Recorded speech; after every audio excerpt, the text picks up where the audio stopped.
ici Virginie pour Il n'est jamais trop tard. J'espère que vous allez bien et que vous passez un bel été. Je suis coach certifié en développement personnel et sur cette chaîne, je donne des conseils pour apprendre à mieux se connaître, améliorer son estime de soi et sa communication avec les autres. Suite à une demande qui m'a été faite via Instagram par Cyril, qui me demandait si j'avais des conseils de lecture à lui donner pour les vacances. Tout d'abord, merci Cyril pour cette question.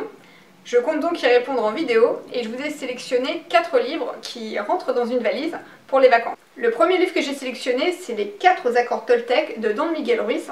Je dirais que c'est un peu la base pour commencer dans le développement personnel. C'est un petit guide de conduite avec 4 accords qui sont en réalité des règles de vie. Le premier accord Toltec est que ma parole soit impeccable. Le second est, quoi qu'il arrive, ne pas en faire une affaire personnelle. Le troisième accord est, ne faites pas de suppositions.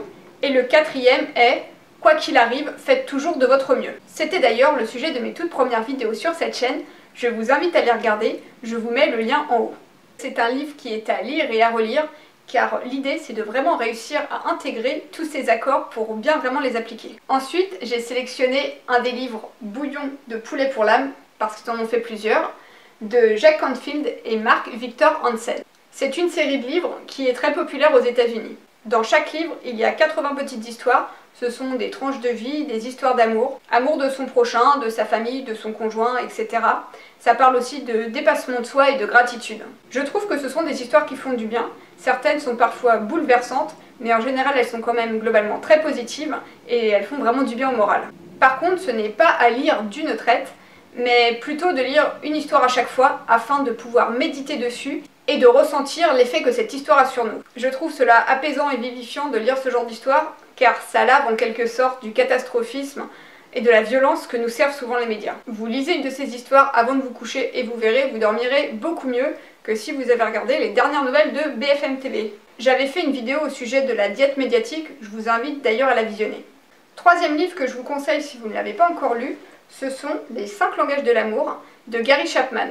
C'est un livre qui désamorce les conflits et aide vraiment à mieux communiquer. En fait, l'idée de ce livre, c'est de nous faire vraiment prendre conscience que nous avons chacun notre langage, qui ne correspond pas forcément à celui de notre partenaire, de nos amis ou de notre famille. Ce qui peut poser de gros problèmes d'incompréhension et de conflits entre les personnes. Il y a 5 langages qui sont les paroles valorisantes, les moments de qualité, les cadeaux, les services rendus et le contact physique. J'avais fait 2 vidéos qui expliquaient en détail chaque langage. Je vous invite à les regarder. Enfin, le dernier livre que je vous recommanderais, c'est L'Alchimiste de Paulo Coelho. C'est un roman qui est vraiment axé développement personnel. C'est l'histoire d'un jeune berger qui fait un rêve. Il voit un trésor au pied des pyramides et il se décide d'aller le chercher. Ce qui est beau, c'est tout le chemin qu'il parcourt, autant physiquement que psychologiquement. Son voyage, les gens qu'il rencontre, ses échecs, ses réussites, les leçons qu'il en tire, il grandit à chaque étape. Ce roman est très symbolique et on s'identifie facilement au héros Santiago. C'est un conte philosophique, c'est l'histoire de quelqu'un qui poursuit son rêve et qui parcourt un long chemin pour l'atteindre. C'est le genre de roman qui fait vraiment du bien. Voilà, j'espère que cette vidéo vous a plu. Et vous, est-ce que vous avez des conseils de lecture pour les vacances? N'hésitez pas à nous les partager dans les commentaires. Au plaisir de vous lire.